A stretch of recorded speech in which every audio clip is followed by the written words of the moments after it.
Well, we got a couple of special guests with us today. Rock and I, we have to be together always, and this is the way we prefer to be virtually. But joining our little party is Josh Hader and Keon Broxton. Now, we're going to be looking back at the 2018 season, specifically the last few innings of Game 163, which will go down as one of the iconic games in Brewers baseball franchise history. But before we do, I want to check in on you guys. Josh, how you doing, man? You're in Arizona. What's the quarantine life been like for you? It's been good. Just sticking at home, playing catch in a net, and just figuring out ways to stay in shape and try not to go out too much. I guess you couldn't find a mattress like Brent Suter to throw into, so the net's probably the next best thing. All right, Keon, how about you? What's going on? I know you're in Florida, so you're getting a lot of sun as well and getting a lot of outside time. What's it been like for you? What have you been doing to stay in shape? I've just been going to my little private gym that I have and working out with my trainer. It's just a couple of us in there, and we get after it pretty well 3 times a week. And I just hopped into my off-season routine, basically, and work out with my hitting guy, too. And it's a pretty good setup for me, so it's working out pretty well. It's just a nice, easy way to stay in shape and make sure whenever that call comes, I'll be ready. And nice. I'm not throwing into a net or a mattress like Brent Suter, but I get my job done. Hey, Rock, how's your private gym coming along here? Oh, good. Yeah, I get my walk in around the neighborhood here. There's no running, there's no lifting, there's none of that going on. But it's all good. Been here in Arizona since the beginning of spring training, and weather's been great. And as Josh would say, to tell you, it's been not a bad place to be hanging out for a couple of months. So it's all good, getting ready for the season, feeling strong, just waiting for the go-ahead for the season. I know everybody's anxious. Well, of the 4 of us that are on this Zoom call right now, I'm the only one who wasn't actually at that game 163. I was on my way to another playoff series in the American League that year, and so I had the rare chance to watch it like a fan, and I can tell you it was one of the more anxiety-ridden games I've ever experienced. And I'm curious, Keon, for you participating in a game like that, what was it like for you? Because you made some key contributions for the Brewers late in that season and even in that game defensively. Oh, yeah. My role at that point in time is basically just base running and defense. And the game was close. And when there's a close game, there's always a chance I'm going to get in there to run or play defense at any point in time. So I was doing sprints in the back, left and right, trying to get ready, and whenever my situation was coming. So it was definitely high anxiety. I was hot, not hot.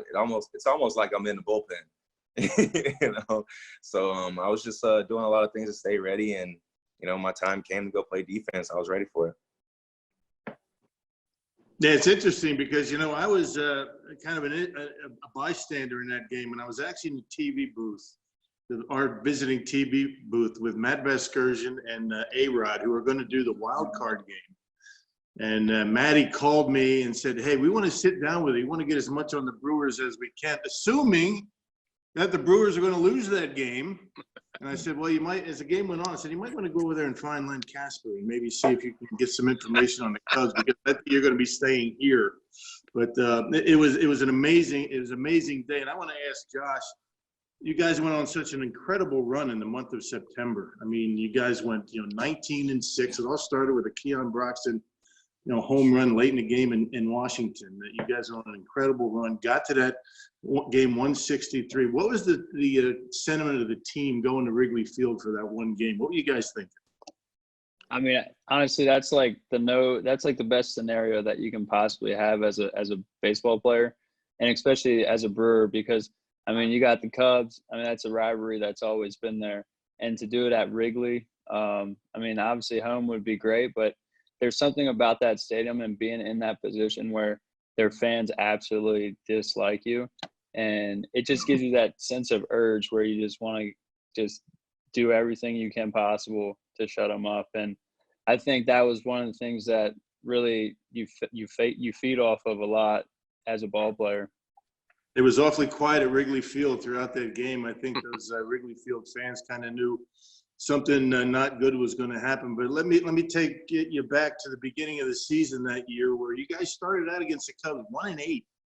I mean, they really owned you guys, and then it kind of flipped the switch. You guys turned the tables on them. What was the difference between the beginning of the year and the rest of the season in playing the Cubs and the success that you had late in the year? Josh, go ahead.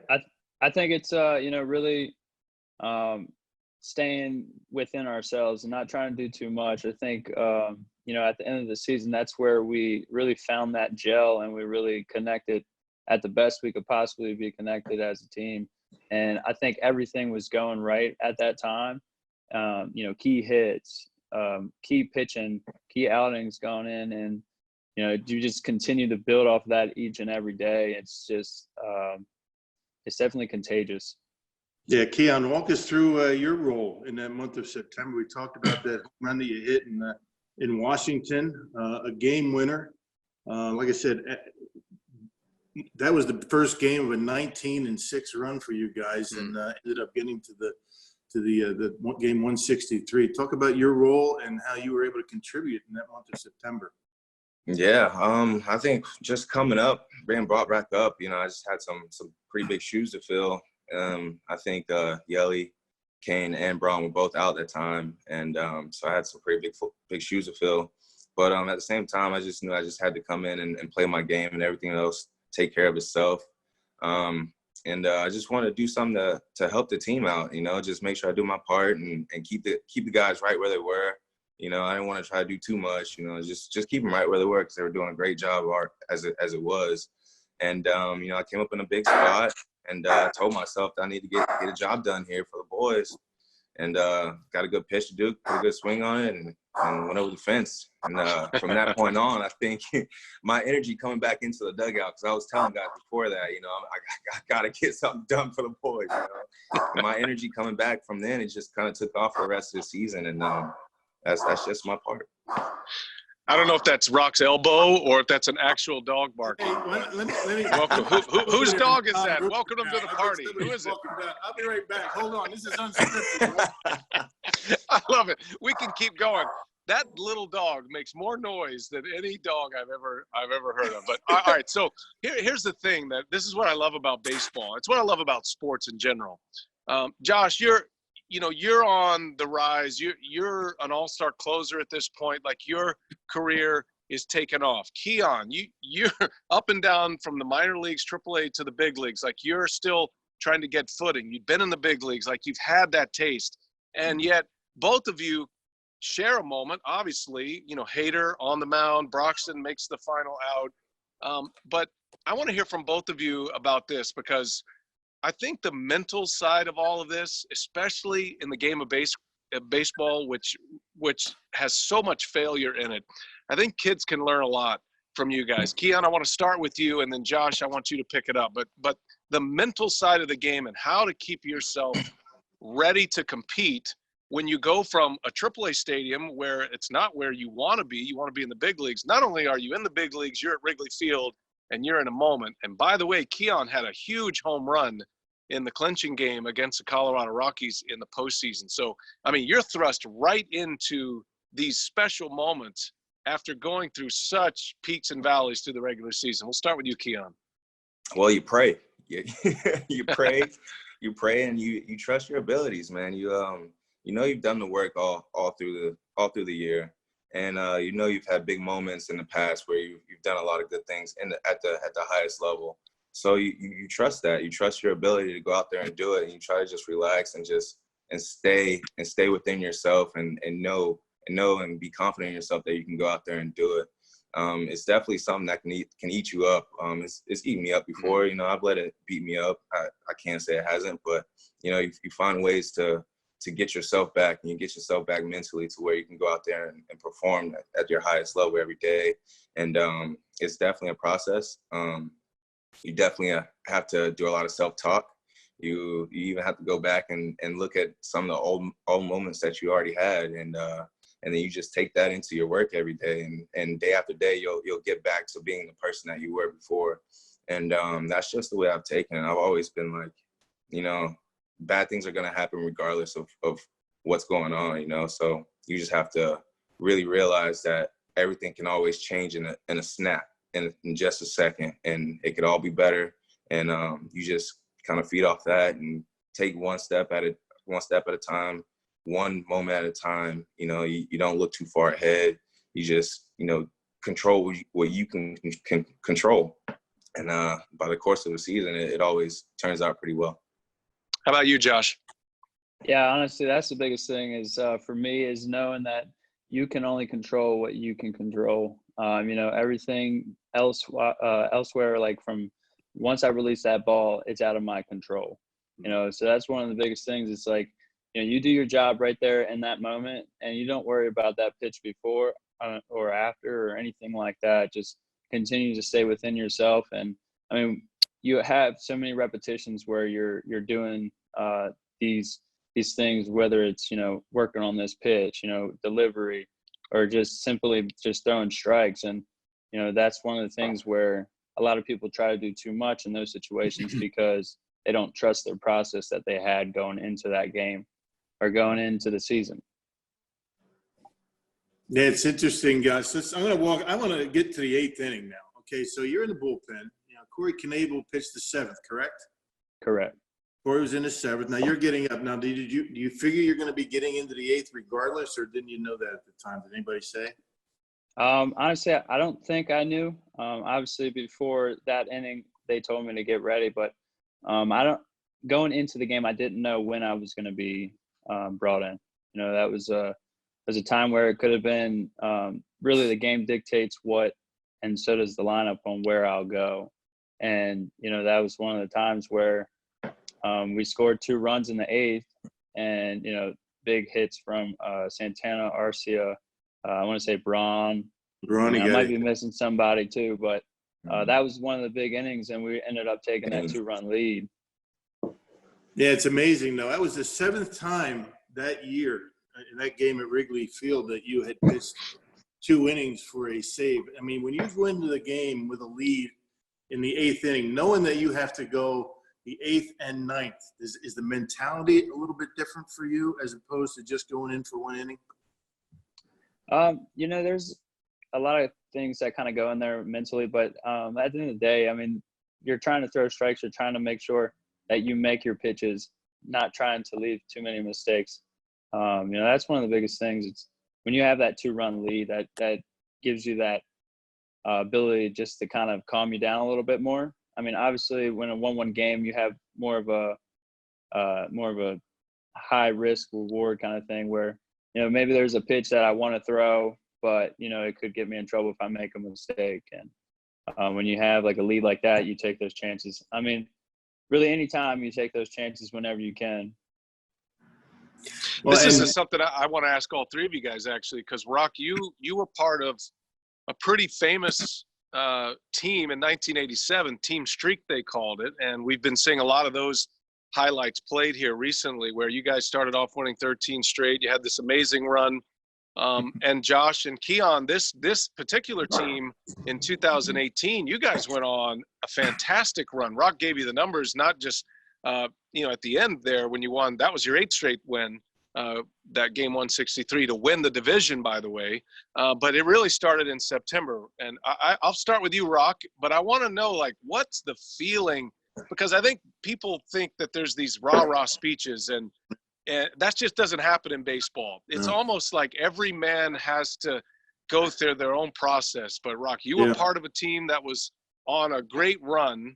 What's it feel like when you're in that window? Give us a sense of what it's like in the clubhouse, not even the baseball stuff, maybe, just all the interactions. Yeah, just have a lot of confidence. You come to the ballpark thinking to yourself, how are we going to win today? We're going to win big. We're going to have to come from behind. But I think what really was what was going on in 87, we started out 13-0.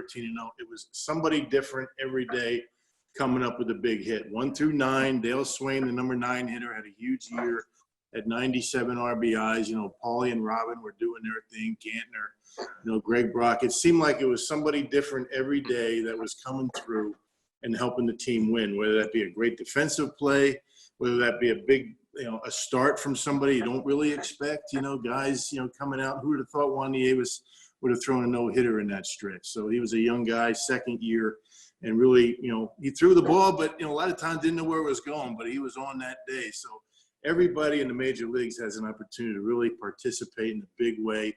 And that was going on throughout that stretch. Now, on the flip side of that, we won 13 in a row.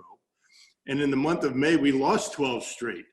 So it seemed like everything was going against us. You come to the ballpark and you're thinking to yourself, we can't lose again today, right? But those are the things. It's the mentality, staying positive, relying on the guy behind you, not feeling like you have to do it every day. Paul, Robin, those guys, they really never felt like they had to get 3-4 hits a day in order to win early on, although they might have thought that in the month of May when we lost 12 straight. And then after the All-Star break, Paul Mahler with the big hitting streak. That was an amazing thing to watch as well. So that might be the best team the Brewers had that never made it to the playoffs, the 87 team.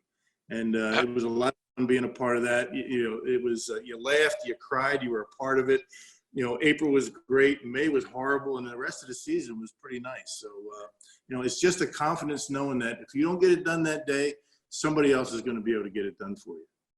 Keon, it's crazy to think how close you guys were to not winning division, being in the wild card, having to travel somewhere potentially or go back. Like you could have been out in one game. It could have been all over. And the flip side of that is you won, and you were able to not only win that game, but win the division and then kind of set your own path moving forward. Oh, yeah. I think going into that game or going into that series against the Rockies and before that, we always wanted to win a division. That was our main goal. We didn't want anything else but to do that. So, I mean, just with that mindset, I think everyone showed up at the ballpark the next day, knowing that we're going to play our best baseball from here on out. We're not going to, worry about it too much. We're just going to almost go on autopilot and just do what we know how to do. And just like Rock was saying, it was somebody different every night stepping up and getting the job done. If it was a starter, if it was a guy coming in, win the game with a knock or anything like that. And that's what was so beautiful about it to me is like, it was always somebody different coming in and doing something special for the team, even if they're being brought up from the minor leagues or if they're already on the team. And that's very unique. And that's what a winning ball club is. And that's what I'm really starting to see around the league is a lot of teams use a lot of different players and a lot of different guys have to step up. You can't just rely on a couple guys. It's a big group environment, and we all need each other, and we use a lot of each other to get the job done. How about you, Josh? Just getting into that mode when your team seems like they can't lose. You guys had a great finish that year in 18. Yeah, like it goes back to just not doing too much. Just like both of those guys said, it's like trusting each other, having each other back when, picking somebody up behind them, whether it's at a bat or if it's on the mound. So, and when you start doing that, you start feeding off each other, and then you get that confidence to where you guys are all in this in sync motion where everything's turning right. So that's one of the things is you just really feed off of that. Yeah, Josh, walk us through the bottom of the ninth inning. Now, I have it here. I guarantee you know every out, in that ninth inning. If you don't, I'll help you out. But all right. Two fly balls, the big one at the end of the game. I'll get back to you. But Josh, first batter of the inning, you strike out Daniel Murphy. Strikeout, and then it was Javier Liner. Right. Liner the second, right? Yeah. And then Zobrist flied out to Keon. And then you had a long battle with Baez, a 9-pitch. Remember that sequence? Hit it right up the middle. Hit it right up the middle for a base hit. It was a pretty good at bat. And then, of all people that have to get through at the end of the game, now Rizzo hit a home run off you earlier in the season, right at Miller Park. Yeah, I would say it was. Yeah. Away. And walk us through that at bat with Anthony Rizzo. That's always a good at bat. I honestly don't remember the sequence that I used, but I know I went with a fastball up and in. I didn't get quite where I wanted it to, but I got it up enough inside on him to where he could not get enough barrel to it, and popped it up to Keon. Now I remember the wind was blowing in pretty good from right field, and Keon, how did that affect it? Now you come in for defense and you end up catching 2 outs in that inning. You're figuring, is it one of those where don't hit it to me, but I want to catch every out? What were you thinking there? I mean, yeah, it was kind of like that. Usually when I come into the game, I immediately get a ball hit to me. It's just a trend that's been going on with me recently. When I come into the game, I know I'm gonna get a ball. I don't know why it happens. The ball just happens to find me. Sometimes I have to make a great play. Sometimes I don't. And going into Wrigley and day games are not games you really want to go in to play outfield in late in the game. It's got the sun, the wind. It's a very terrible environment to play outfield in. But going into it, just made sure I had my shades. The sun was right in my eyes. And then you have Rizzo coming up. You know, he thrives in positions like that where the game's on the line. You know, he usually gets it done. So I'm already playing a little bit deep because, you know, if you make a mistake to that guy, balls usually don't come back. But the wind was blowing in that day. I do remember that, and that's always another tricky element in Wrigley. But yeah, I mean, he hit it high, and I went back first. I was like, oh gosh, no, he didn't. Do I have to climb the green monster right now? You know, I was definitely prepared for that, but luckily he didn't get enough of it. The wind knocked it down a little bit, and I was able to get under it. And while I'm standing under it for about 10 seconds, it felt like the only thing I could think about was just squeeze it, hold on to it, and that's it. Ball hit my glove, squeezed it really hard, and ran it in. Yeah. Oh, Josh, what a special moment. I got one more for you, Josh. So I was in the camera, as I mentioned, for the 8th and 9th inning, getting ready to do whatever I was going to do after the game, probably just have a good time. But I noticed in the dugout, in the top of the 9th inning, you were kind of sitting there all by yourself. You were sitting there rocking, back and forth. What's going through your mind right there? You just got through the 8th. The team's at bat. You have to get through 3 big outs with the top of the order coming up. What's going through your mind as you prepare to go out there for the bottom of the 9th inning? Just try and keep that adrenaline. I think that's one of the hardest things as a multiple inning pitcher is to keep that mentality and to keep that adrenaline going as you're sitting there. Obviously, when when the hitters are doing well and you're scoring runs, that also keeps that energy up. But when you have like maybe some long at bats, you got to figure out ways to really keep that mindset to where you got to finish this. You got to continue to bring out 110%. So really, for me, it's like, all right, stay in the moment and really embrace it, and don't try and do too much, but keep this adrenaline to where you can carry it over. Guys, it's been great reminiscing. One thing that fascinates me about this particular time when we're in unprecedented times and we're home and we're re-airing all these old games and, watching guys like Raleigh Fingers go multiple innings for a save. And Rock, of course, Raleigh so well, but then just fast forwarding and drawing that connection in Brewers franchise history that you guys are a part of it. I know you're still in your playing careers, Keon and Josh. I know you got a long career ahead of you, but do you ever just kind of sit back, especially now, do you ever just sit back and realize what you're a part of? And if you had to summarize what 2018 was and that magical run to win the division, how would you summarize that? That'll be the way you guys can take us out of here. Go ahead, Josh. No, it was one of my favorite baseball moments ever. That's one of the things where I get the chills still thinking about the way the run we went on. It was so many guys just in and out that, contribute to that season to get us just to that point. And the run that we had in that playoffs, missing the World Series by 1 game, but there were so many moments where we could just look back on it. It's like, man, that exact feeling when you think about that memory of how you felt in that moment. So, that's, you don't really get to experience that too much in your lifetime in baseball. So when you get those experiences, you got to really feed off of them and really build up to them. How about you, Keon? Yeah, I think it's definitely one of the, if not the best baseball moment that I've ever had. I think the most fun that I've ever had was running back into Wrigley's clubhouse and popping bottles. I think just messing up that clubhouse was a lot of fun to me. I think just years before, we've got a lot of history there. It's a big rival, so going back in and just having fun in their stadium was was one of the best moments of my life. And bringing it back home to Milwaukee too, and all the fans were out there and going around town was just, it's magical, man. And that team itself, we were such a tight knit group. And, you know, it was so much fun. It didn't matter who came up. We all knew each other and we all loved each other, and we were going to have fun playing baseball.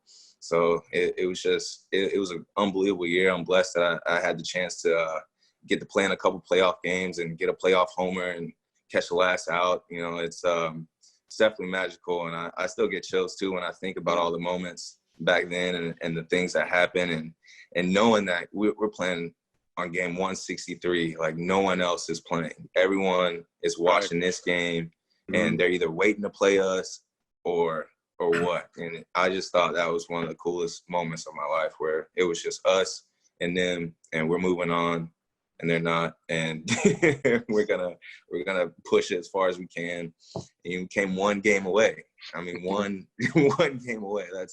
That's another surreal moment that I'm still trying to process right now, you know.